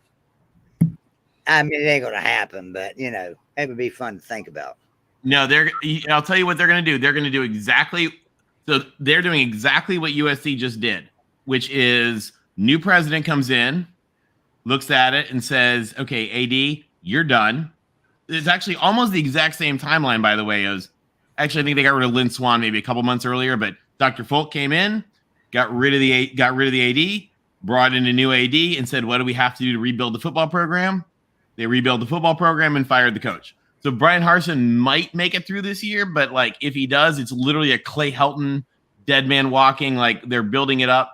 And Auburn is the type of team that would have no problem with Urban Meyer's checkered past. Oh yeah, no. Urban Meyer at Auburn, that is what I could absolutely see that, because what other coaches have, by the way, a really checkered past? Because Auburn will have no ethical problems with it. Well, there's a big difference between losing to Mercer. You know where I really want to see Urban Meyer go? Where? Liberty. Yeah, well, Liberty. Oh my God. There. I don't think that would happen. Yeah, I don't Hugh think he would Freeze would like to harass young women in their DMs. Like Auburn, not an ethical problem with that. Nope. There'll be no ethical problems with Auburn's new That coach. would be a funny timeline, though. Hugh You Freeze. want to call prostitutes on the company phone? That's fine. They'll be like, whatever. We'll hire him ourselves for you. We're on. Urban's too good of a guy to work at Liberty, dude. He's. I don't see the Liberty angle happening. Hey, there is a good game that a lot of people are overlooking, and I wanted to have Jake from Master of Football on here today. Jake Posey from Master of Football. He's awesome, by the way, guys. Yeah, he is. That's Boise State and Oregon State. I think that could be a great game. That's probably going to be one of the better games of the weekend. Boise State and Oregon State. What do y'all think? What do you think, Jordan? What do you see coming into that game? Who do you have winning it? Eric completely distracted me. I don't know what the hell. Okay, anyway. Those are my Boise State socks. I'm wearing Boise State socks right now. Okay. Well, I'm not saying that they're both great programs. Eric, I didn't see. I'm talking about one of the better games to watch this weekend is going to be Oregon State and Boise State. Boise State's wanting in the Pac-12 really bad, right? They have been for a while. They're wanting in the Big 12. They're wanting in somewhere. Boise State's wanting to fit in. Oregon State, they've got a better team than usual this year. So this could be a great game between Boise State and Oregon State. And Jonathan Smith was a Boise guy under Chris Peterson. Yep. And he's an Oregon State guy. So yeah. He's an Oregon, and so that's like his like little homecoming. Oregon State's gonna be good. I honestly think Oregon State. Sorry, Jake. I think Oregon State wipes them. Yeah. Like big statement win, like 40. I mean, maybe I don't know, 35-21. But it'll be a solid game. I mean, Oregon State didn't lose many guys lose many guys from last year, and they had the best offense in the Pac-12 statistically last year. So I feel like Oregon State beat USC at home last year, and they beat Utah with Cam Rising. Yeah, they slaughtered USC at home. Yeah, they slaughtered USC. They slaughtered USC at home so bad that they actually had prepared for it by bringing stuffed monkeys that they put on their backs and then threw off their back as the clock ended. Because it was the first time since like the 60s that they had done 1960. Yeah, it was not. Yeah. It's not a proud moment, but it says something about the new Oregon State that they were ready for that and like owning it. Yeah, literally, I've said this before, but when we beat Oregon State at home, they were chanting, "We beat Utah." I was like, yeah. I think Oregon State we beat you, but you guys did beat Utah. I think Oregon State will win just simply because it's at home. I think if it was on the blue turf, Boise State would win this game. It's the Smurf turf. The Smurf turf. It's going to be close. It's going to be a close game, though. I think Boise State's just a better team than people are giving them credit for, and Oregon State is too. Oregon State could give Utah a run this year. So. Yeah, Oregon State's kind of like, as people said, they're the dark horse in the conference. I mean, because they have played people tough, and we know that as rivals. USC knows the historical issues they have in Corvallis, and Oregon State's improving. They have been improving. They're playing hard. Jonathan Smith. Hold on a second, guys. Oregon State is USC, Syracuse. Packer 910. I need you to turn your camera on for a second. Packer 910. By the way, one real quick thing on Oregon State, which could be give me a peace sign or something. One of the things that could be one thing that could be real crazy with Oregon State that we're going to see is remember, guys, they are rebuilding their stadium, so half their stadium's not there. They only have like 20,000 fans in the stands. They're going to Fresno this year. And if there was ever a trap game, Oregon State going into the Valley against Fresno is going to be interesting. If Fresno wins in the Valley and against Boise State, I'm putting down the money down to beat the Trojans, honestly. That's going to be interesting. If they can prove to me that, I don't know. I might have to put a little. Fresno's probably going to win the Mountain West. You think so? Over Air Force? Or San Diego State? Air Force might legitimately go 10-2, 11-1. Yeah, they went 10-3 last year. So Packer 910. Yes, How does UNC allow Florida A&M How does UNC allow Florida A&M to score 24 points against them with 25 players missing, including 7 offensive linemen? I mean, I'm just trying to figure that out. And why is UNC going to have a chance at the ACC this year with that kind of defense?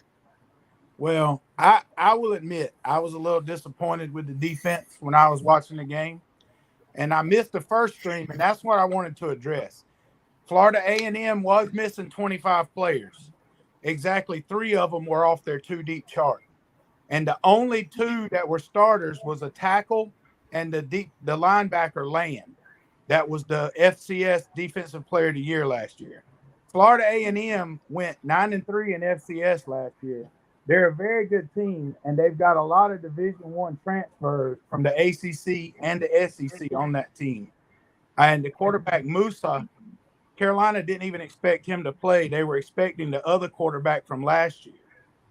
And if you watch the game, most of the passing yards that Carolina gave up was quick passes, quick slants, screens, and that team has very fast receivers. You can't play up on them and get burned deep. So I take it as a positive. We didn't give up any sacks on offense. We got 3 turnovers on defense, and we never trailed. So I'm hoping that it wasn't the case of they played vanilla defense, not wanting to give anything away. You're talking about your defense. Y'all didn't jam them at the lines. They play. If you watched it, and after the lightning strike, it was actually, for me, having played a lot of football, it was I got to watch the whole 22, and Carolina played basic cover 2 65% of the plays. That's what they were playing, basic cover 2. So, I mean, Tony Grimes went out with a concussion on the second possession. I don't know why it's targeting anytime a defensive player leads with the crown of his helmet, but when a running back hits a defender in the helmet with the crown of his helmet, it's not targeting. That's a good point. That's another story. Yeah, but, it is. So, Tony Grimes, arguably the best cornerback on the team. You had Storm Duck that's been hurt for the majority of 2 seasons, and the kid Belfour hadn't got any big-time game experience either, and they played vanilla cover 2. I mean, a good high school team can eat up cover 2 on underneath routes. Storm Duck did make a good play, though. Yeah, he had a pick, but he was great. Yeah, he kind of had a rough game. Other than that, he gave up some plays, but it's like you said, he's dealing with some stuff. I'm a little more. I'm not even. It's not even really the secondary. I was kind of disappointed in the defensive line. It didn't feel like they got the kind of pressure that they probably should have. I agree with that, but also, I mean, the guy was taking 3-step drops. Yeah. Now that quarterback for FAMU. Y'all sleep on him if you want to. He's going to eat up FCS this year. He looked good, yeah. He made some good Dion plays. better have his boys ready next week at Jackson State. Now, Packer 910, are you at all worried about the game in Boone this week? I'm scared to death. I would be too. I don't blame you. You are a smart man, Packer 910. You don't put anybody in a corner, and that's going to be Appalachian State's biggest game all year unless they make it to the FCS championship game. I mean, Yeah. Well, they're not in the FCS anymore, but the Sun Belt now. But that'll be their biggest game all year. Yeah, it bugs me. I would feel really, really good about it if it was in Chapel Hill, but being in Boone and as small as their stadium is, there's basically not going to be any Carolina fans there. It's going to be all App State fans. So I'm worried. Tony, take over for a second. I'll be right back. Okay. I feel like this though. I feel like anybody that can't score with Carolina will beat this year. If you saw Drake May and Amarion Hampton and George Petway and some of those young receivers, I mean, the offense didn't miss a beat. I think Drake May's going to end up being better than Sam Howell ever was because he don't pack that snow cone, and that's going to help the offensive line because he's not going to be standing back there taking 5 seconds to get rid of the ball. Yeah, and and talking about the running backs, I mean, you don't even have British Brooks, so I mean that that running back group looked really good. And obviously it's just one game and it was against an inferior competition, but they look good. Yeah. Well, I honestly think that we are maybe making a bit too big a deal of the fact that I don't think North Carolina wanted to show anybody anything in that game. Right. I feel that way too. And I wouldn't. Gene Chizik hadn't called plays in 5 years. Last night was his first time calling plays in a game in 5 seasons. He's been sitting behind a desk for 5 years at Fox or wherever it was. Yep. So I'm not taking too much from it.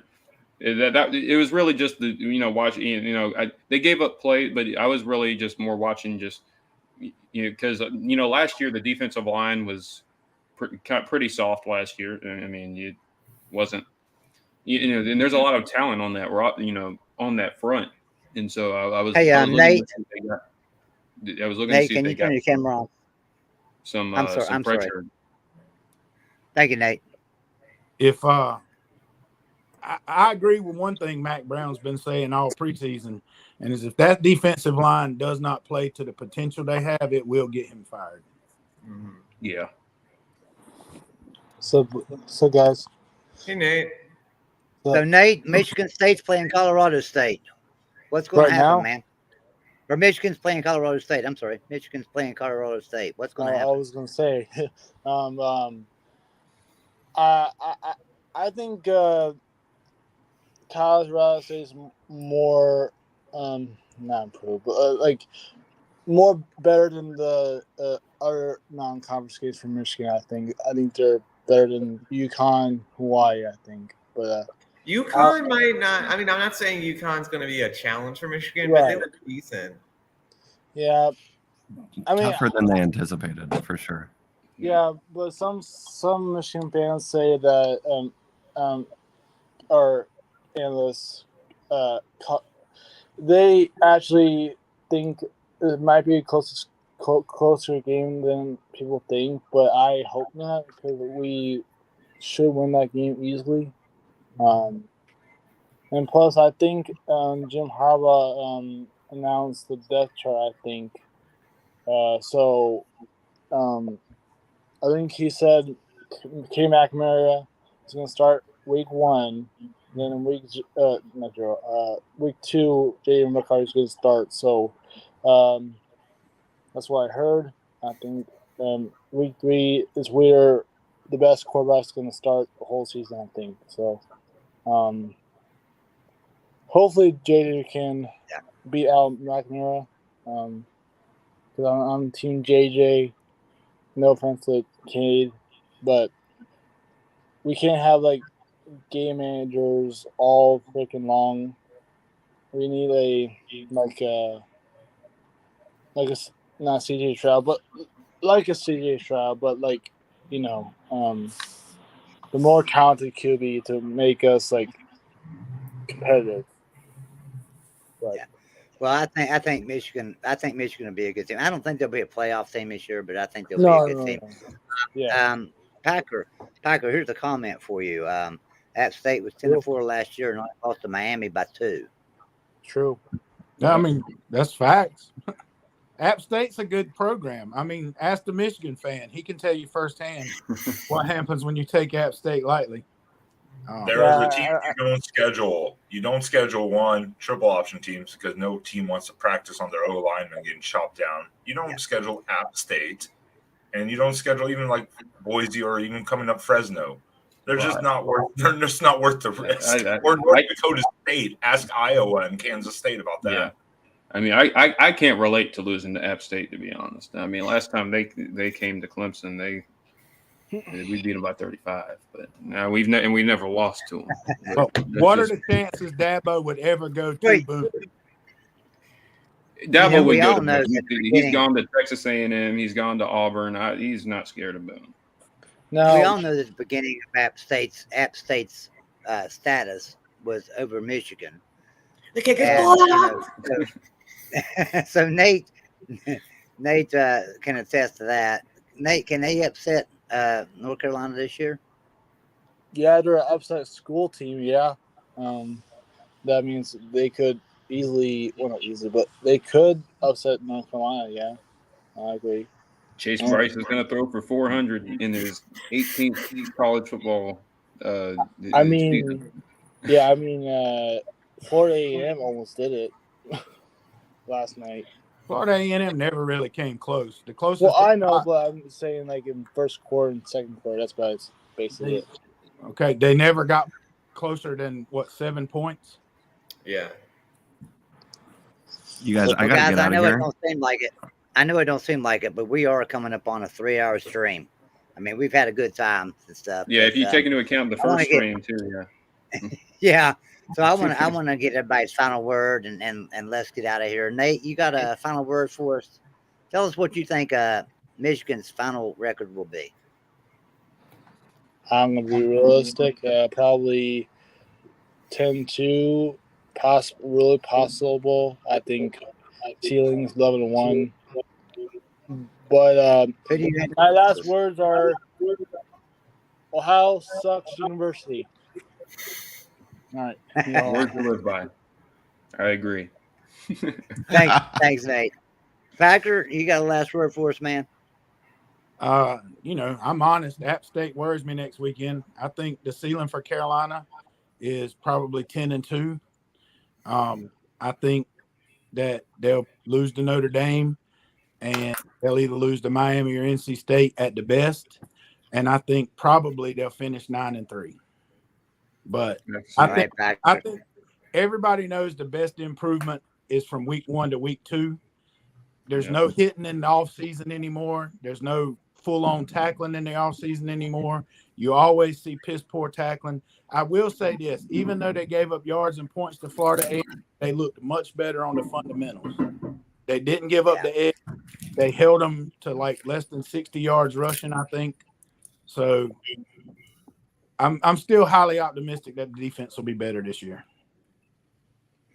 Yeah, Packer, thanks for coming in, man. We appreciate it. We appreciate it, Packer. Eric, I know you wanted to get out of here. You want to go and give your last word? Yeah. Go Ducks. We're gonna go 12-0. You think? Yeah. That's the good luck with that. Yeah, that's what you've been asking for this whole time. Yep. 12 until proven otherwise. What do you want from me? Yeah. Yeah, 9-3, right, 10-2 is realistic, but 12-0. See ya. Ain't that, man. Thanks, Eric. Appreciate you being here. All right, Ben, what you got, man? All right. Well, I'll give you a call, Joey. I have a couple questions later about something else. Yeah, okay. I think realistically, I think we're 9-3, 10-2. I mean, transition year, but we're going to beat the hell out of Georgia, hopefully week 1. That would make a statement like we did last year. And hopefully we're going to have the CFB After Dark show launching tonight for week 0 recap. Let's get on board and let's do it. Great. Why not? Yeah. And that's on Mark Rogers' channel, right, Ben? It is going to be on the main channel. So we will see how that works, and hopefully tonight we will launch it. So everybody, when Mark Rogers, when you see a Mark Rogers live come up, be sure and go in there. All right, Will, what you got, man? All right, well, this is the week to see if we're a contender this year. If we can take down Ohio State, or at least keep it close, I'll be very happy and proud of my team. So I just want us to cover the spread, honestly. I mean, I know this sounds like a loser's mindset, but I'll be really happy if we can cover the spread, improve on offense, so we're at time, so we can compete against Clemson's front seven, and because that's the game I really feel like we have to win if we can make the playoffs. I feel like we don't have to win this Ohio State game, but if we do, then maybe we could even lose the Clemson game. But yeah, I'm just excited to see what my team can do. Yeah. All right, thanks, Will. Thanks for being here, man. No D4? Later, Will. Yes, sir. It is 4:43 on August 28th, 2022, and Oklahoma still sucks. Y'all have a great day. Later, D4. All right, D4. Thanks, man. Thanks for being here, buddy. Tony. Hey, I'm excited for the West Virginia fans and the Pitt fans. The backyard brawl is overdue, and I'm excited that it's happening.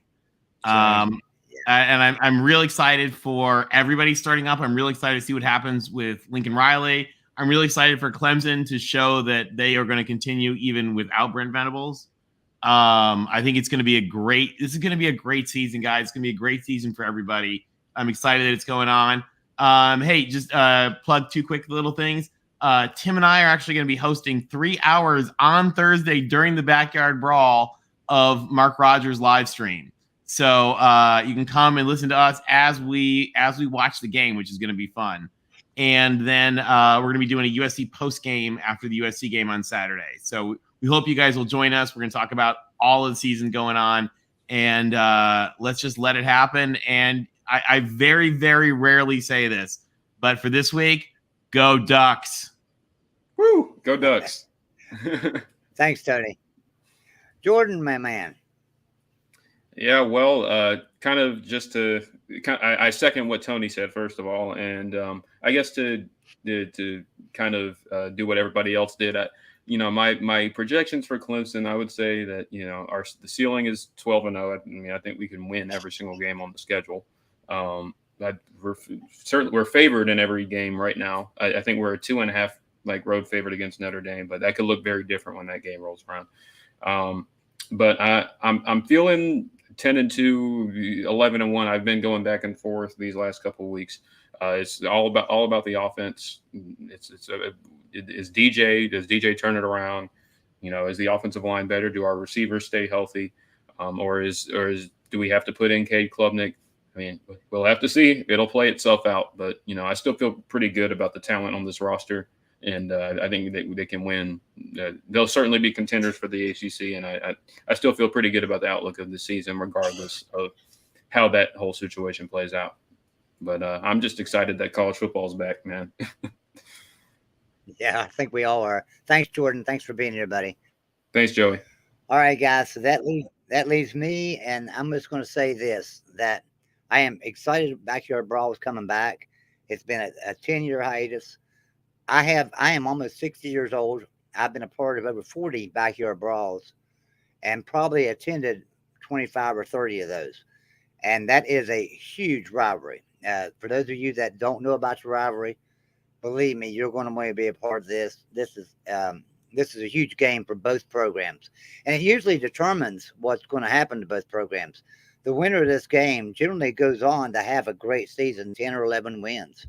So, keep an eye on this game, and you might get an outlook on what's going to happen in the Big 12 or the ACC. So, all right, guys. Well, listen, I appreciate all the super chats. I appreciate everybody being here tonight. We will do this every Sunday. I'll have a different panel every Sunday. We'll have some of the same people and have to have a different panel. But I appreciate everybody that came into the stream, everybody that talked trash about programs. And at the end of this year, there will only be one program that will be 15-0, and your undisputed conference champ and national champ, and that team will probably be Alabama. So not probably, that team will be Alabama. So we all know that this year. But I appreciate everybody being here. Everyone have a good night. Let's all go forth with good thoughts and good words and good deeds for all mankind. Good night, everyone.